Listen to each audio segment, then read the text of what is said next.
waiting for you. Isaiah 9, verse 6. Isaiah 9:6. I will read in English and then Pastor Alfred will read in Swahili, just the way you are. For unto us a child is born, to us a son is given, and the government shall be upon his shoulder, and his name shall be called Wonderful Counselor, Mighty God, Everlasting Father, Prince of Peace. Welcome. Maana kwa ajili yetu mtoto amezaliwa, tumepewa mtoto mwanaume, na uweza wa kifalme utakuwa begani mwake, naye ataitwa jina lake Mshauri wa Ajabu, Mungu mwenye nguvu, Baba wa milele, Mfalme wa amani. Amen. Nataka tena usikize vizuri. Ni nani amezaliwa? Mtoto. Biblia inasema maana kwa ajili yetu Mtoto amezaliwa. Mtoto Amezaliwa. lakini tumepewa tena Mtoto mwanaume. Ukisoma Kiswahili vizuri inasema mtoto amezaliwa na tumepewa mwana. Hapo ndipo mahali nitakaa kidogo nikizungumza kwa dakika chache, alafu tutasherehekea hui kuzaliwa pamoja. Haleluya. Maana kwa ajili yetu mtoto amezaliwa, tumepewa mwana, utawala utakuwa begani mwake, na ataitwa Mshauri wa Ajabu, Mungu mwenye nguvu, Baba wa milele, Mfalme wa amani. Amen. Tunaweza kuketi. Christmas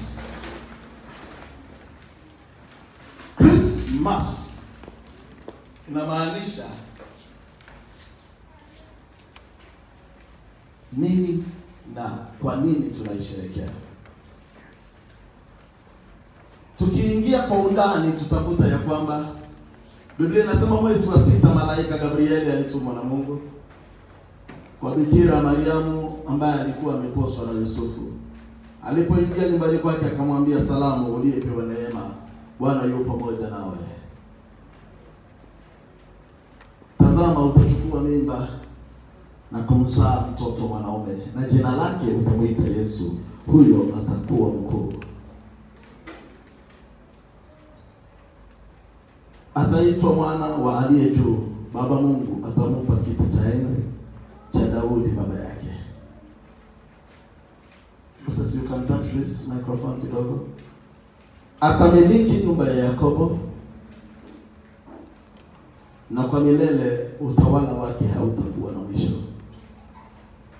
Mariamu akawa na mashaka, akamuuliza itakuwaje neno hili? Malaika hakutaka kumpatia details nyingi zaidi ya hilo ambalo ampea. Akamwambia yote itawezekana kwa nguvu za Roho Mtakatifu.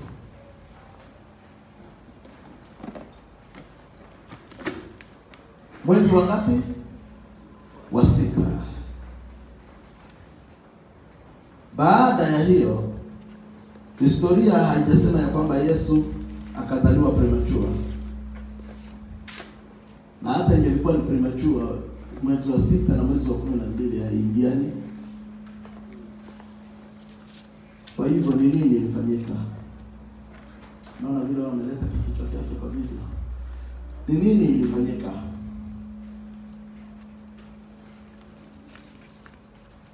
Ikiwa ni kuzaliwa,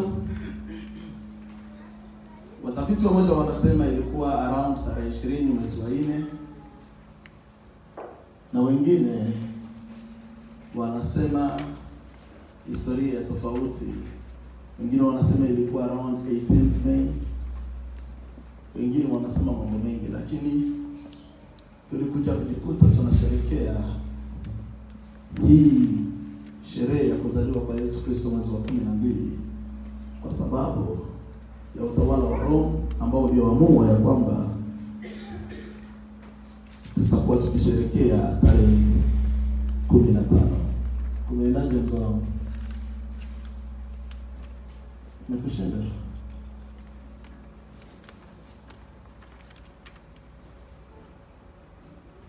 tukiongea kuhusu Christmas ni nini? Christmas ni nini? Ama tunaweza kusema Christmas wakati tunaongea kuhusu hii siku. Kwa nini tuko hapa?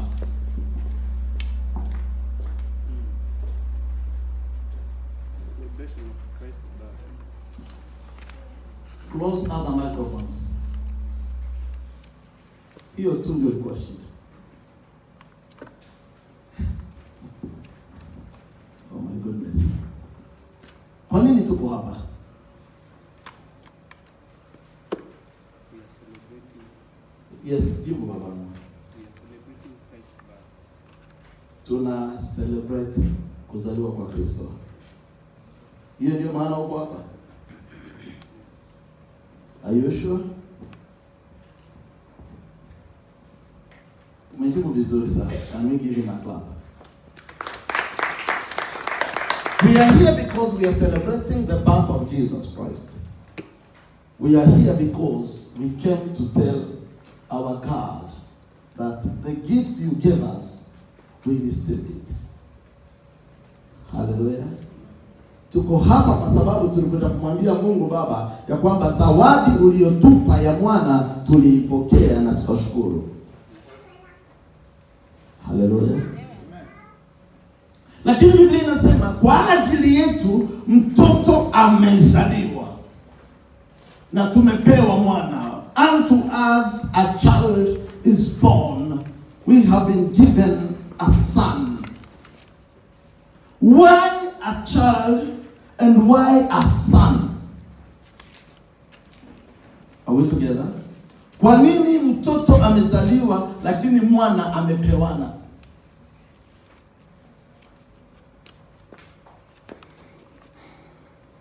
Kwa nini? Kwa nini moja inaitwa mtoto amezaliwa na nyingine sio kuzaliwa tena tumepewa? Kwa nini?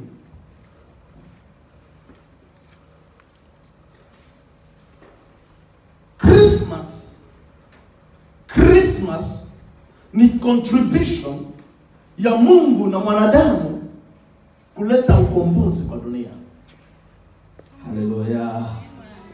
Nasema Christmas ni mchango wa Mungu na wa mwanadamu kuleta ukombozi kwa dunia. Kama unasikia sema nasikia. Kwa nini mtoto amezaliwa? Kwa sababu Mungu alipoumba dunia, inaanzia Genesis. Alipoumba dunia akasema kwa Adamu, zaeni mkaongezeke mkaijaze dunia, alafu akamwambia utatawala dunia. Are we together? Sio tu utatawala. Wakati mtu anasema utatawala maana yake yeye anajitoa. Are we together? The rulership of the earth was given to man. Uongozi wa dunia ulipewa mtu. Sio mtu na Mungu. Sio mtu na shetani. Ulipewa mtu. Mungu akasema na wewe utatawala dunia. Na kwa kuhakikisha mtu atatawala dunia, Mungu akamtengenezea components, material ambayo ina fit dunia. Tuko pamoja? Hiyo material inaitwa body. Somebody say body. Mwili wako ni mchango wa kuonyesha ya kwamba umepewa kutawala dunia. Mwili wako ndio sign ya kwamba legally you have been given the earth as your inheritance. Mwili wako ndio passport inayokuruhusu kukaa duniani. Hello. Kwa hivyo unapotunza vitu duniani, cha kwanza unachokitunza ni passport. Maana yake mwili. Maana yake mwili. Atanirudie. Ukisafiri, ninaomba Mungu atusaidie 2019 afungue milango ya kwenda kwa nchi za ugeni kwa jina la Yesu. Amen. Nasema 2019 Mungu afungue milango ya kutembea kwa nchi za ugeni. Amen.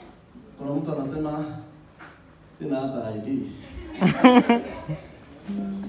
Nasema 2019 Mungu afungue milango ya kutembea kwa nchi za ugeni. Amen. Hiyo imani ni uoga. Narudia ya mwisho, I am prophesying. I say, I pray that in 2019 the Lord will open doors for you to travel abroad. Amen. Thank you. Now listen. Wakati unasafiri, unaposafiri kama hivi, ninafikiria kuenda Rwanda kidogo kwa siku moja hivi, na nikifika Rwanda kwa airport, hawaniangalii kwa uso, hawaniangalii kwa nguo, hawaangalie kala yangu, haiwajalishi kitu. Lugha ninaiongea haiwajalishi kitu.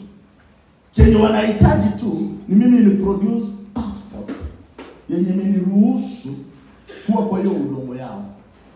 Wakiichukua wanaipitisha kwa machine, inaangaliwa, inaleta details zangu, wanaangalia kama ni original ama ni fake. Alafu wakigundua ni original, wana stamp. Wana stamp. Na wakistamp wananiruhusu kuingia kwa nchi yao. Nataka unisikize vizuri. Na nikiingia hapo, kitu ya kwanza nitachunga vizuri ni passport. Kwa sababu polisi akinikuta hata niuliza swali mbili. Ataniambia tutoa kitambulisho. Nakaa Kenya, na ili kwamba nikae Kenya nikiwa si Mkenya, ni sharti niwe na kitu ya kuonyesha ya kwamba serikali ya Kenya imeniruhusu kukaa Kenya. Na hiyo kitu, hiyo muhuri haiwekwi kwa uso, inawekwa kwa passport. Are we together?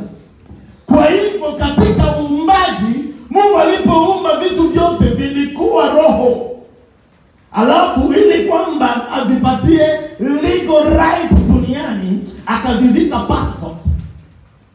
Hiyo stamp ambayo ni roho akaiweka kwa passport, inaitwa mwili.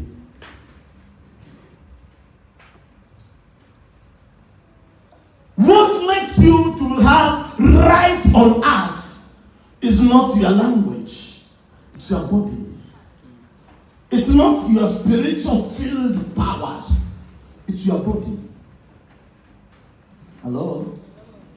Mwili wako ndio unakupatia haki ya kuishi kirasmi duniani.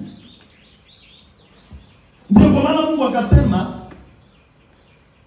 na mtu atawale dunia, sio tutawale pamoja na mtu. Mtu, let the man have dominion over the earth.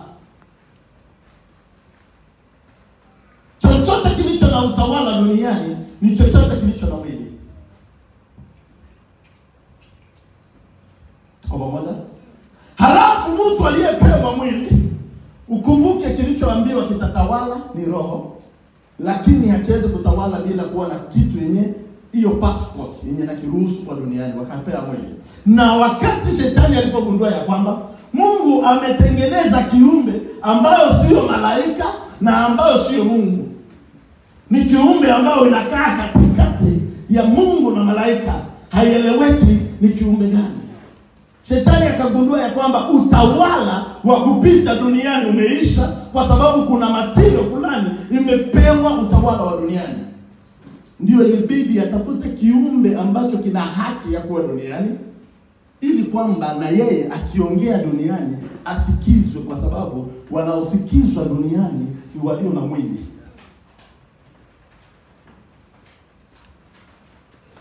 Nafunza mtu kitu.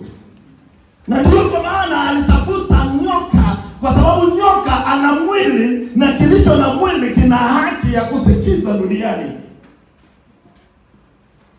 Halo? Akatafuta nyoka, akatumia nyoka, na nyoka ikawa ndiyo njia ya yeye kuwa na haki ya kusikizwa duniani. Na alipoongea akamdanganya mwanamke, mwanamke akawa wa kwanza kula tunda, na alipokula tunda akaenda akapatia mzee wake, mzee akamanga. Walipomaliza kumanga, Biblia inasema neno ambao waliambiwa ni kwamba kufa sasa mtakufa. Inamaanisha nini? Passport yenu itaanza kuexpire. Mtatawala dunia lakini kwa muda, na wakati muda wenu unaisha, passport ikiexpire, utawala wako unaisha. Ndio kwa maana kwa miaka kama 70 niliona baba yangu na nikamfurahia, kwa hiyo miaka aliishi na mimi, lakini wakati passport yake ili expire, akija saa hizi nitamkemea, kwa sababu utawala wake duniani ulikwisha. Angalia jirani yako, mwambie mwili wako ni wa maana. Angalia mwingine, mwambie tunza mwili wako vizuri. Unapenda kukula vitu ya mafuta mingi, unapenda kukula vitu yenyewe ilete afya kwa mwili, unasema tu hata kama ni hivyo mbingu tunaenda. Hakuna story mbingu tunaenda, tunza mwili duniani, mwili ni ya maana.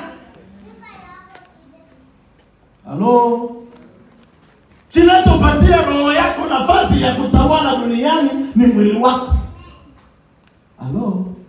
Nikasikia mtu mwingine ananiambia hata tukivaa vibaya, unajua Mungu haangalii mwili, Mungu anaangalia roho. Nani alikudanganya? Biblia inasema, je, hamjui kama mwili yenu ni hekalu la Roho Mtakatifu? Haleluya. Sasa mwili ukapewa mamlaka ya kuwa ndio passport duniani. Ukiwa na mwili na roho yako ikamjua Kristo, unatawala. Haleluya. Haleluya. Nimependa kukuambia leo, tunza hiyo mwili vizuri.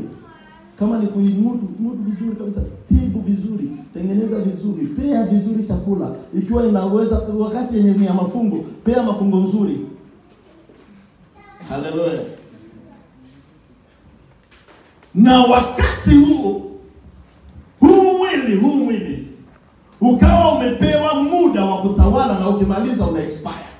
Na ukiexpire kazi yake inaisha, na huyo roho yako ni sharti irudi ilikotoka, kwa sababu duniani haina kazi tena. Sasa shida ni nini? Ni kwamba shetani alipitia nyoka. Nyoka alikuwa mmoja wa wale wanyama waliopewa kutawaliwa na Adamu.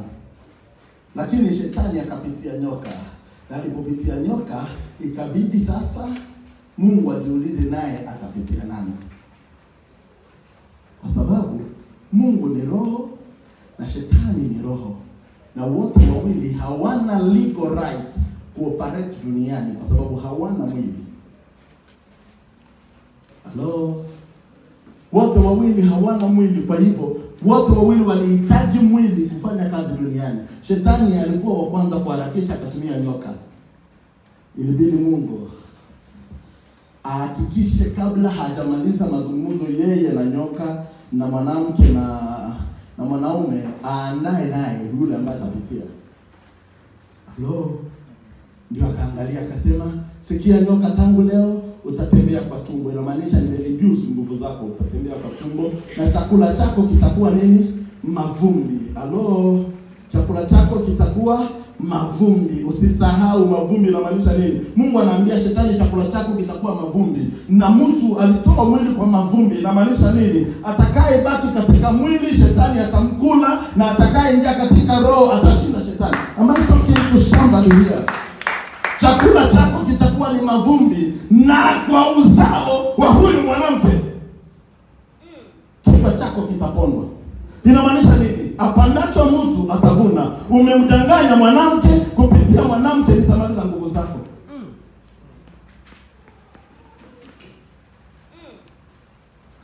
Na kwa uzao wa huyu mwanamke ataponda kichwa chako, na wewe utamuuma kisigino. Inamaanisha ulicheza na akili yake. Kutoka leo nguvu zako zitakuwa zikiishia chini ya mguu yake.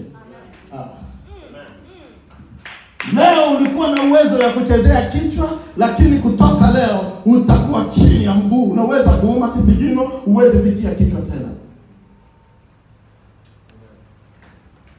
Mungu atusaidie. Na ndio process ikaanza.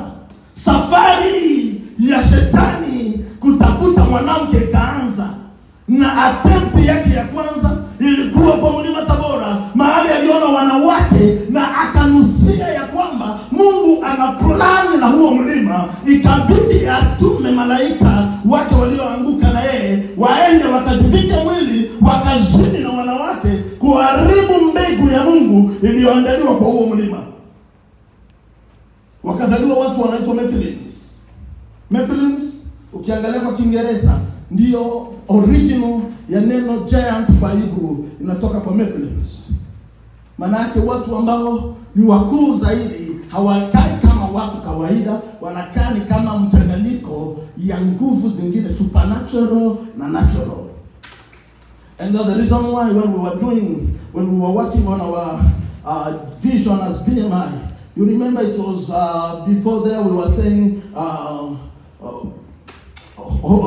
giants, bringing up a holistic rising kingdom giant.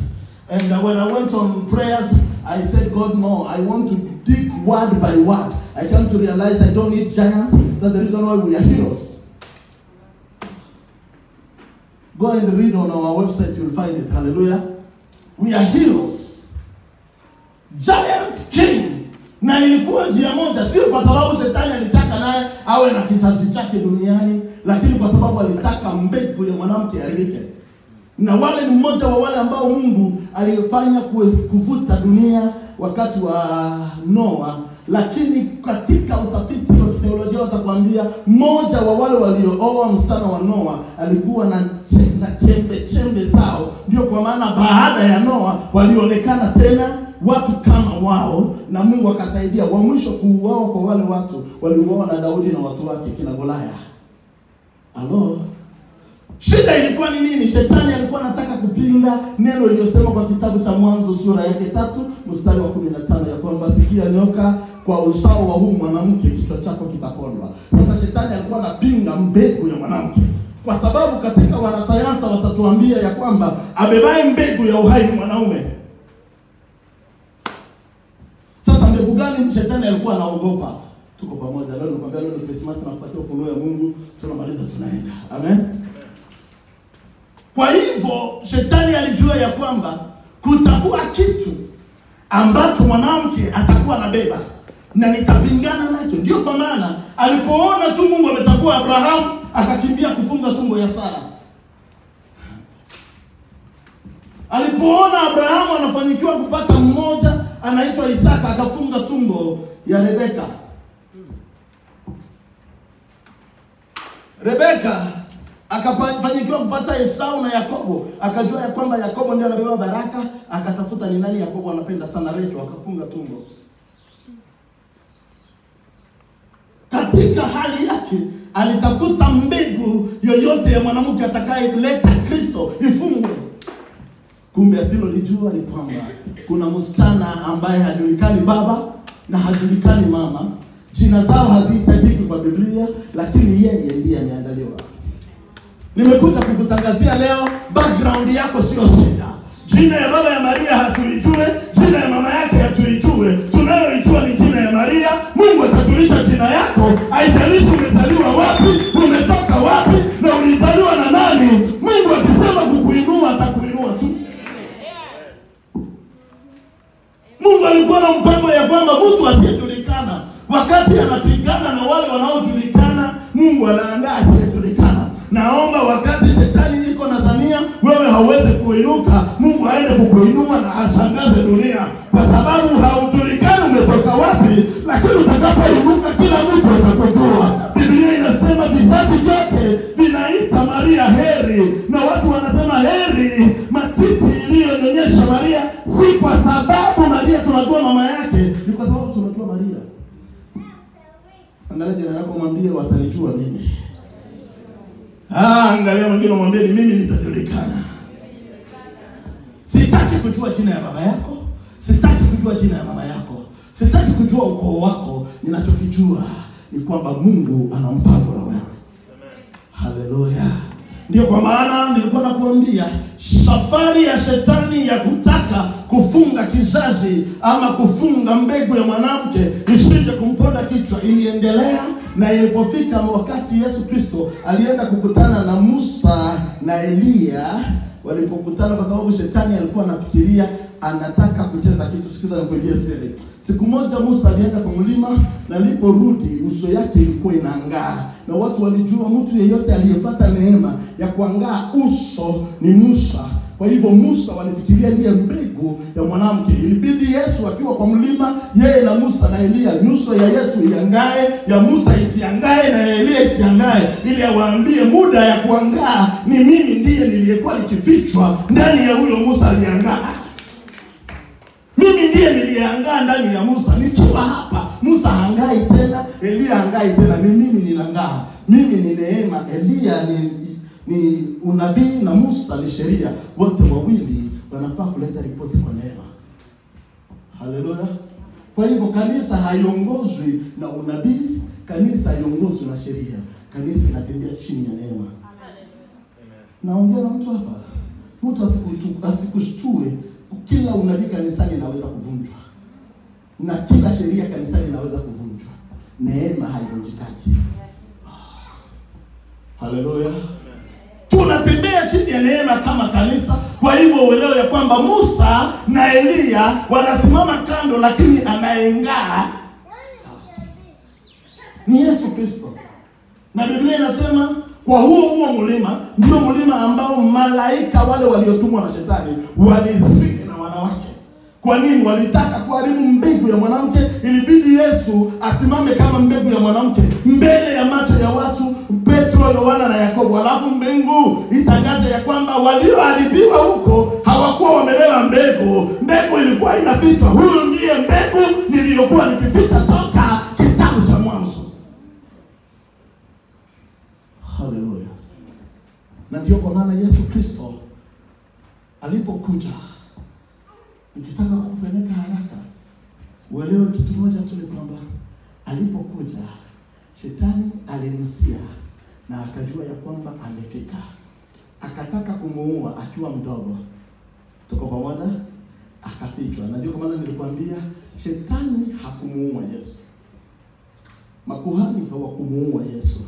Ilipofika wakati wake wa kufa, wa kuondoka duniani, mwenyewe alisema kabla hajakufa, imekwisha. Alimaliza kabla hajafa. Na neno yake ya mwisho akasema, mikononi mwako naiweka nini? Sio mikononi mwako wameniua Baba. Mikononi mwako naiweka roho yangu. Inamaanisha yeye mwenyewe ndiye alijiuaga. Na ndio kwa maana anasema upendo gani alio nao rafiki? Kutoa uhai wake. Sio watu kumuua kwa ajili ya wengine, yeye kutoa uhai wake. Nilikuja kukutangazia ambaye tunasherehekea leo hakuuawa na mtu. Alitoa uhai wake juu yako. Haleluya. Hakuna mtu alikuwa na uwezo wa kumuua. Yeye alitoa uhai wake juu yako. Sifa kwa Mungu. Kwa hivyo utaelewa kitu moja. Hiyo ndio sababu nilikuwa nakwambia ilibidi Yesu Kristo afanyiwe mchango ya Mungu na mwanadamu. Kwa sababu Mungu ndiye alikuwa na uwezo wa kunyang'anya alichokiiba shetani kutoka kwa mwanadamu, lakini hakuwa na haki ya kuifanya kwa sababu dunia haikuwa yake. Na njia moja ya kukutana na shetani, Mungu angelitaka angekutana na shetani bila kupitia duniani, lakini hakungelikuwa contribution ya dunia kupata tena mwangaza. Ilibidi Mungu atumie dunia ili kwamba aende shetani procedure. Atumie dunia aende kunyang'anya shetani, arudishie dunia, na mpaka sasa haki ya mwanadamu iko kwa mkono wa Mungu. Aliyepigania hiyo haki alibaki nayo, na akasema wale watakao niamini mamlaka na uwezo ninawapa. Sifa kwa Mungu. Mchango ni mgani? Ndio mahali tumesoma leo. Tumesoma Isaya sura yake 9 mstari wa 6. Maana kwa ajili yetu mtoto amezaliwa. Mchango ya mwanadamu ni mtoto, na mchango ya Mungu ni mwana. Haleluya.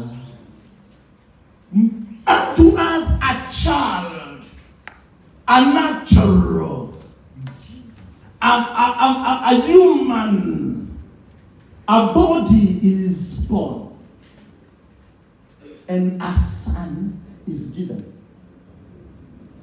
Mchango ya Maria ilikuwa mwili, itaka passport, na mchango ya Mungu ilikuwa stamp. Hallelujah. Tunaita visa. Mchango ya Maria ilikuwa passport, legal right ya Mungu kuja duniani, na mchango ya Mungu ilikuwa ukombozi. Sifa kwa Mungu. Kwa hivyo aliyezaliwa ni mtoto, a child, and God gave a son. The son was God himself, who came, took the body of a child, and he controlled. Why a body? Because ilibidi awe na mwili ili kwamba arudishe haki. Ndio kwa maana tunasherehekea Christmas. Hallelujah. Adamu wa kwanza hakuzaliwa, na ndio kwa maana Adamu wa kwanza alishindwa. Sikiza nikwambie siri. Chochote kinachoanza kikiwa kikubwa kina mambo mengi ya kujifunza kikiwa kikubwa ya watoto. Kutoka Adamu ashindwe, Mungu hakuwahi tena leta kitu kikiwa kikubwa. Akaanza leta vitu vikiwa vidogo. Akaelewa nimeleta huyu akiwa mkubwa, akadanganywa na vitu vya watoto. Kutoka leo tutaleta tena mimi Adamu alizaliwa baba.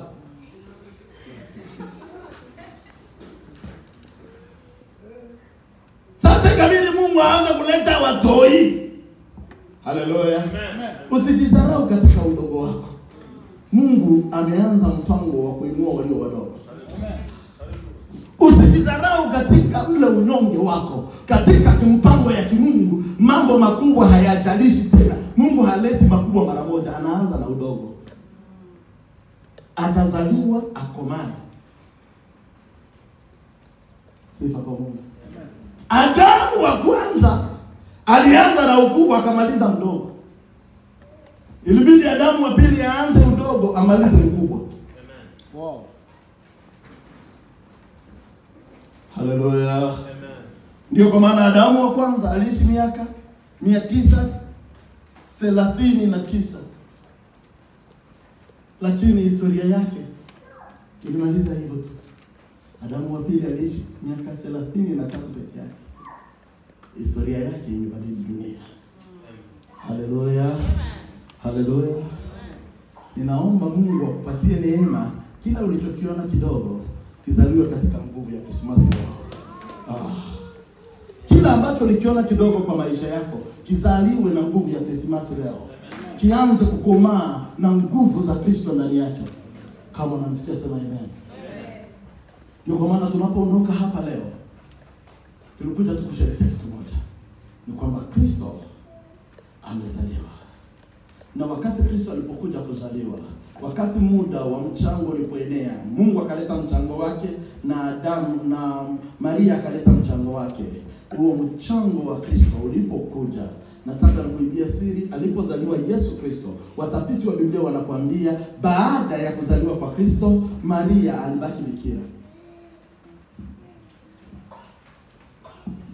Watafiti wa sayansi wanaweza kukupatia jinsi ya mtu anaweza kuwa na mimba akiwa bikira, lakini hawawezi kukupatia jinsi mtu anaweza kubaki bikira akiwa na mtoto.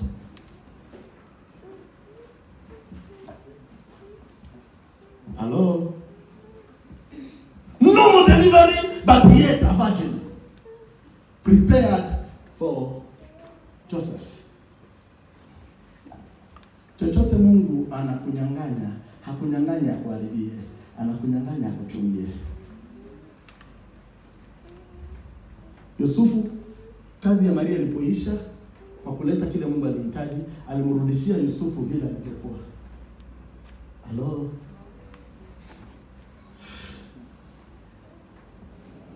Yusufu, litaka mke wako akiwa bikira, chukua.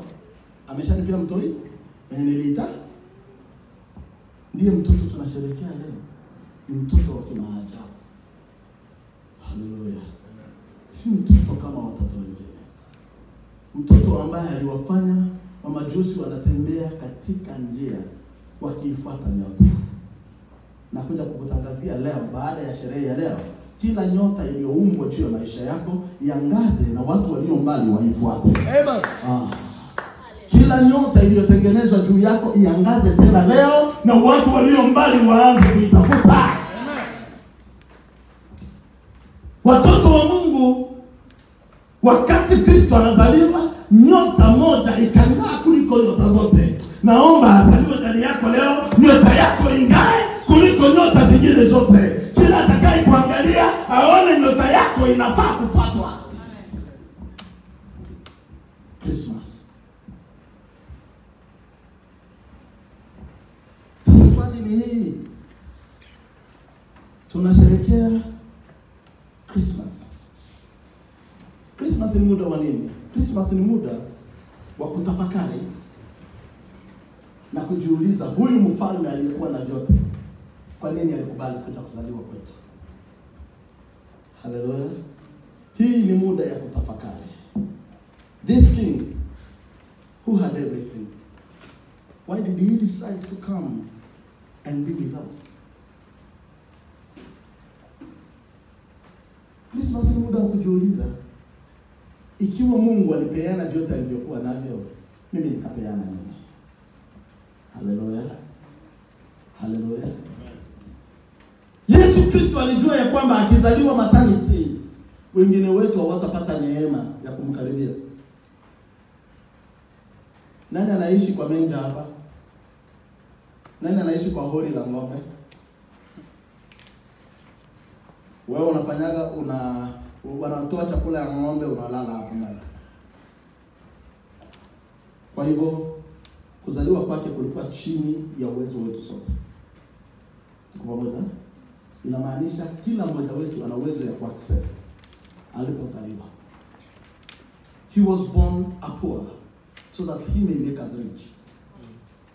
Alizaliwa maskini ili kwamba atufanye tajiri.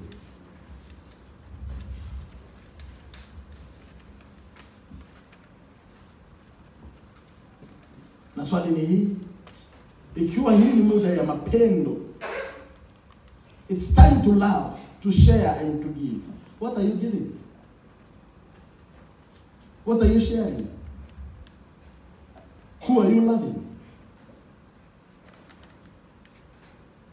Nilikwambia itakuwa aibu leo utoke hapa utupe chakula na wengine wanahitaji.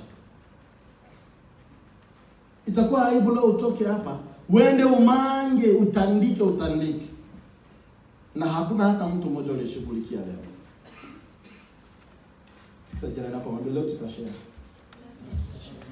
Angara tu jirani hapo kwa uso mwambie leo tutashare. Sasa nilikuwa shangaa hivi ataambia Jennifer. Sasa wewe ataambia prophetess. Unaambia prophetess Florence asema mtashare tu.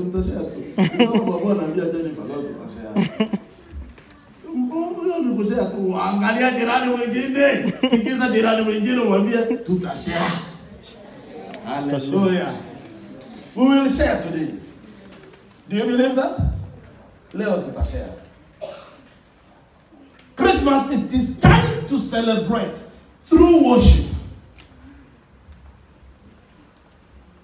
It is time to celebrate through worship. Alipozaliwa nyimbo zilisikika mbinguni. Hata nikwambie siri. Kama kuna jamaa alikuwa confused, nimewafunza hiyo mara nyingi. Alikuwa anaitwa Yusufu. Yusufu, Maria anakuja anamchanganya na maneno. Eti niko na ball na wamesema ni Roho Mtakatifu. Akose mimi tu ndio iliweza kuchanganya. Acha niangalie Mose. Mama Mafia kuja kuambia kuna ball ya Roho Mtakatifu.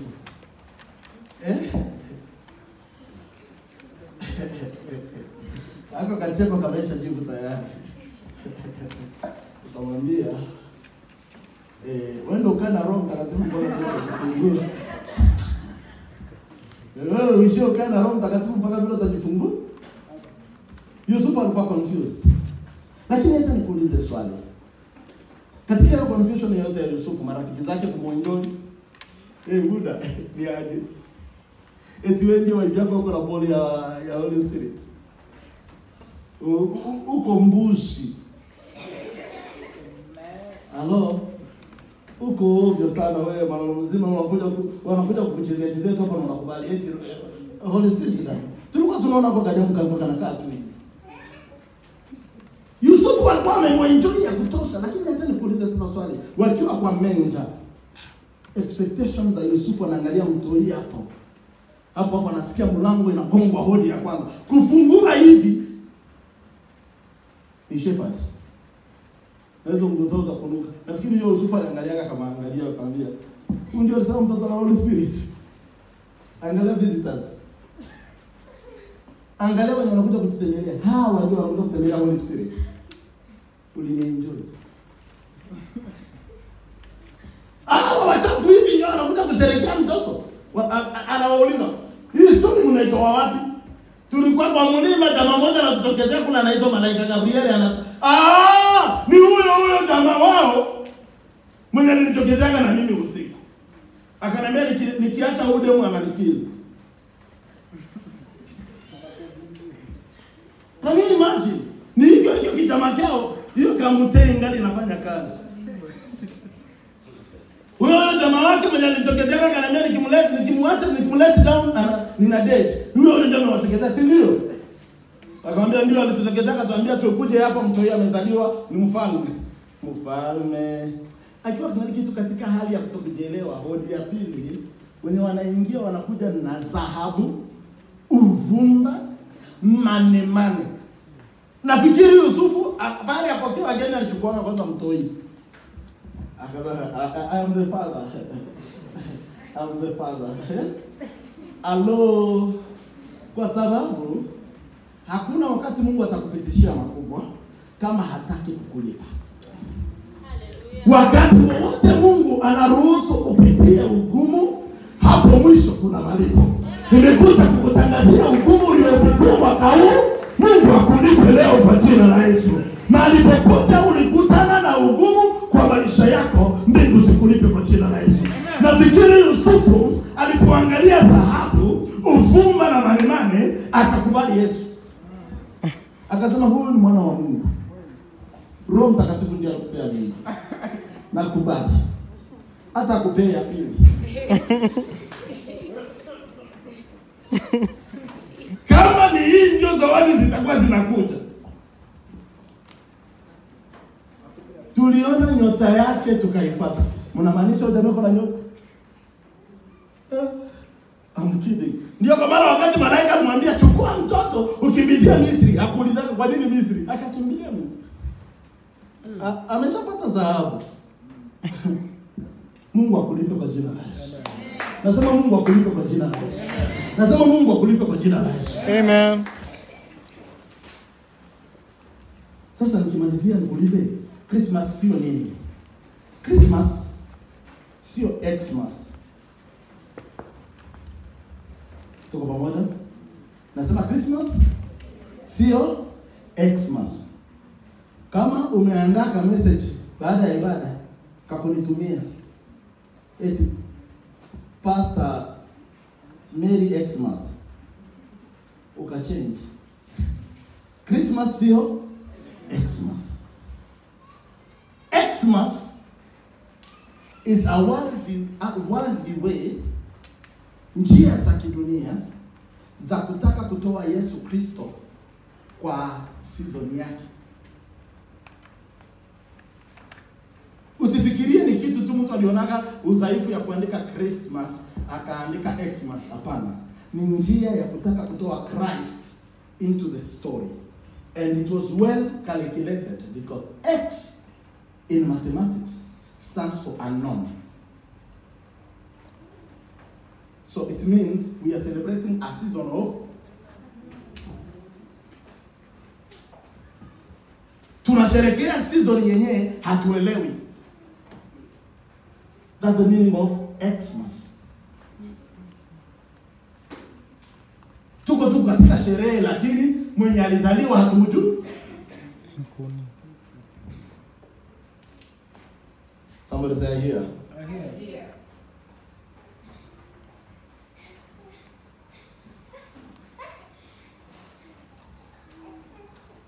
Kwa hivyo elewa ya kwamba Ukitaka kuandika Christmas, andika Christmas yote ikiwa imeenea, sio Xmas. I said here on Sunday, I will say it again.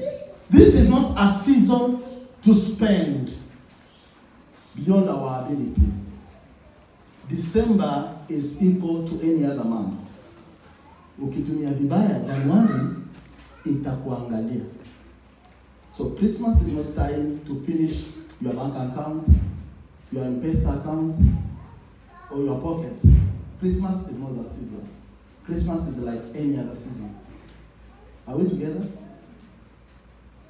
Number 3, Christmas is not time for competition, especially you, my sisters.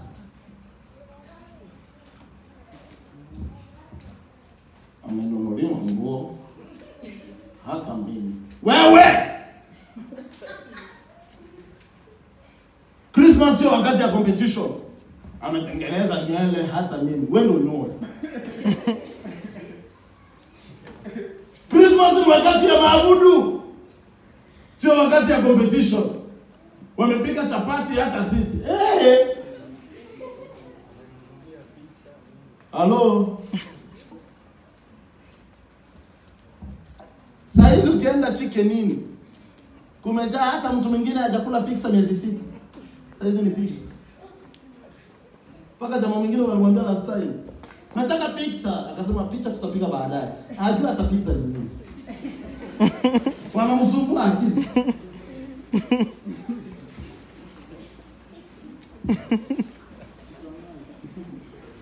Hello. Hii sio time ya competition.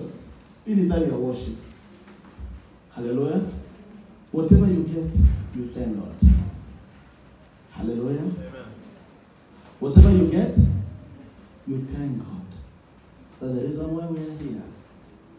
To share love, to share the word of God, to celebrate together, and to understand the kind of a king who came to us. Stand on your feet.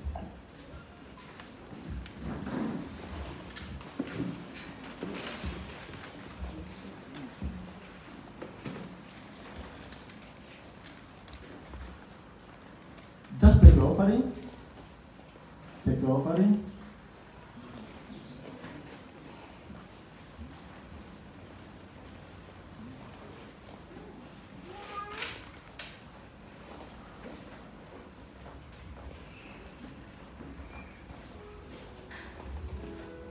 Oh, come, let us adore Him.